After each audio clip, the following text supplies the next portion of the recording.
लबरेज करेंगे। और रूहानी हथियारों के लिए हवाला अगर आप देखना चाहते हैं घर जाके जरूर पढ़ें। ये इफ्तियों का 6वां बाब है और उसकी 10वीं आयत से लेके 18वीं आयत तक है। उसमें 6 रूहानी हथियार हैं जो ईमानदार को खुदा ने दिए हैं ताकि हम क्या कर सकें, इब्लीस का बर वक्त मुकाबला कर सकें और अपने आप को जगाए रखें। रूहानी नींद सो नहीं जाए, कोई जुबाई ना आए आपको और ना ही रूहानी नींद के खराटे। मुकद्दस यूसुफ की मिसाल देखें, वो कैसा जागा हुआ इंसान था। कितने जानते हैं मुकद्दस यूसुफ को? वो मुल्क मिस्र में चला गया, किसी तरीके से भी भाइयों ने बेच दिया उसको।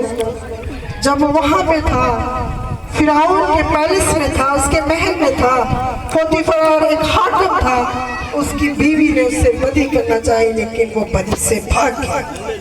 इसी तरह आज हमारे इर्द गिर्द बेशक बहुत बदी फैली हुई है, हमें भी हर तरह के गुनाह से भागना है क्योंकि हम तौबा कर चुके हैं। हमें दोबारा अपनी जिस्मानी जिंदगी जो है उसकी तरफ नहीं जाना है क्योंकि खुदा का कलाम भी हमें ये बताता है कि जिस्मानी काम क्या पैदा करते हैं, मौत पैदा करते हैं। इसलिए अगर मौत से, अब्दी मौत से बचना है तो अपने आप पे क्या करें, कंट्रोल करें। एक और पॉइंट है, ये तीसरा पॉइंट है, छोटे छोटे पॉइंट हैं, इसे हम सीखेंगे। मौसम अच्छा हो चुका है इसलिए थोड़ा सीख लेते हैं कि अवॉइड एक्सेसिव स्क्रीन टाइम। जो हम सोशल मीडिया बहुत ज्यादा इस्तेमाल करते हैं, सेल फोन इस्तेमाल करते हैं, लैपटॉप इस्तेमाल करते हैं, कंप्यूटर इस्तेमाल करते हैं, टैबलेट्स भी इस्तेमाल करते हैं और बड़ा फख्र करते हैं कि हमारे हर कमरे में जो है वो LCD लगा हुआ है, LED लगा हुआ है। हमें एक कमरे से उठकर दूसरे कमरे में जाना ही नहीं पड़ता। लेकिन अजीजों, कान खोल कर सुन ले कि ये मीडिया जो है ये हमारी जिस्मानी सेहत तो खराब करता है, ये हमारी रूहानी सेहत पर भी मुज़र असरात छोड़ता है। हम बड़ा फख्र करते हैं आज कि मेरा 2 साल का बेटा है, उसको टच मोबाइल करना इस्तेमाल करना। हम USA के लोगों की नकल करते हैं लेकिन वहाँ के लोगों को अगर आप देखें तो 5 साल का जो बच्चा है वो 7 साल की ड्रामे, फिल्में या कार्टून नहीं देखेगा। उनके मार्केट में इशू ही नहीं है। 10 साल का बच्चा जो है वो 12 साल के ड्रामे, मूवियाँ नहीं देखेगा क्योंकि उनको अलाउ नहीं है। वो एज के मुताबिक जो है वो ये चीजें, बेशक बहुत से लोगों का ये एक्सप्रेशन है कि वो ऐसे हैं, वो वैसे हैं, लेकिन बहुत सी बातों में वो बहुत अच्छे भी हैं। और जब हम मोबाइल मीडिया के एडिक्ट हो जाते हैं, बहुत ज़्यादा इस्तेमाल करते हैं, तो फिर इसका हमारी रूहानी सेहत पे असर पड़ता है, हमारा ईमान कमज़ोर होना शुरू हो जाता है। हम खुदावत के काम और उसकी रोया और मिशन पर काम नहीं कर सकते।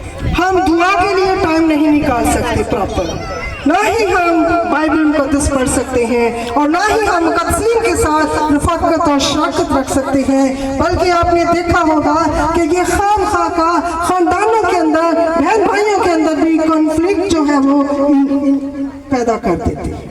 अगर 2 बहन भाई, 3 बहन भाई या फैमिली देख बैठी हुई कोई खबरें तबसरा सुन रहे हैं तो 2 की आपस में मुखालफत जरूर हो जाएगी। कोई किसी की फेवर करेगा, कोई किसी की फेवर करेगा। इसलिए देखिए जरूर ये मीडिया जो है इसकी खबर रखे कि हमारे मुल्क में या दुनिया में क्या हो रहा है, लेकिन इसको नशा ना बनाना।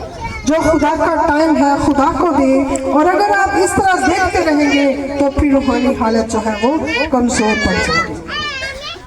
इसलिए हमने ये गैर ज़रूरी मीडिया का जो है वो कम से कम इस्तेमाल करना है ताकि जो है हम रूहानियत में बढ़ सकें और खुदावंद में बढ़ सकें और उसके नाम को जलाल दें और उसकी आमद सानी के लिए तैयार होते हैं।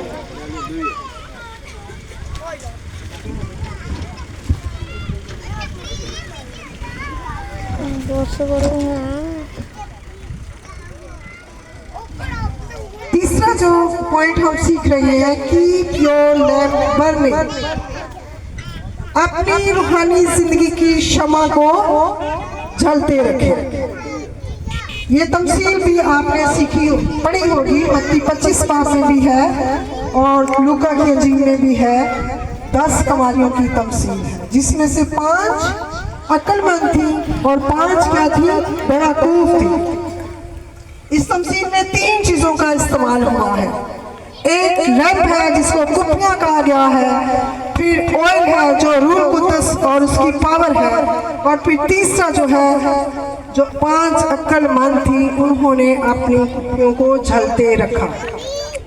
तो रूहुल कुद्स ऑयल जो है रूहुल कुद्दस की निशानी है, पावर है, सुपर नेचुरल पावर है ये। और जब ईमानदार को ये मिल जाता है तो फिर इसकी रूहानी जिंदगी की शमा जो है वो हर वक्त जो है वो जलती रहती है।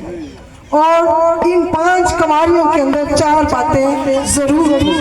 वो दुआ करती थी, वो बाइबल पढ़ती होंगी, वो खुदा के हुक्मों को मानती होंगी, और उन्होंने जरूर यकीन खुदा के रूह कुद्दस को भी हासिल किया होगा, जिन्होंने मसीह की आमद तक उनको जगाए रखा और वो सोई ना। आज हम जो तौबा कर चुके हैं, मसीही हैं, हमें भी अपनी रूहानी जिंदगी को रोशन और जलते रखने के लिए हमें रूह कुद्दस को पाना है। पाक जिंदगी गुजारेंगे तो रूह कुद्दस मिल जाएगा, क्योंकि जब हम खुदावंद यीशु मसीह पर ईमान ले आते हैं तो हमारी तकदीस का अमल शुरू हो जाता है, और तकदीस का अमल हमारी पाकीज़गी का अमल है। इसलिए आज हमारे लिए यही पैगाम है कि जागते रहे, क्योंकि जागते हुए क्या होंगे, खुश नसीब होंगे। जागते हुए क्या होंगे, खुश नसीब होंगे।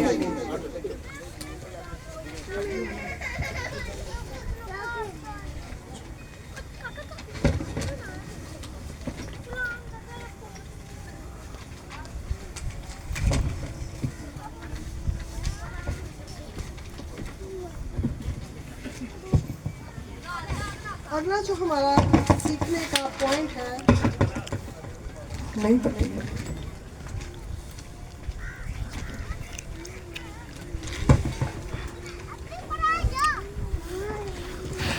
हवा से पेपर बहुत उड़ रहे हैं ना।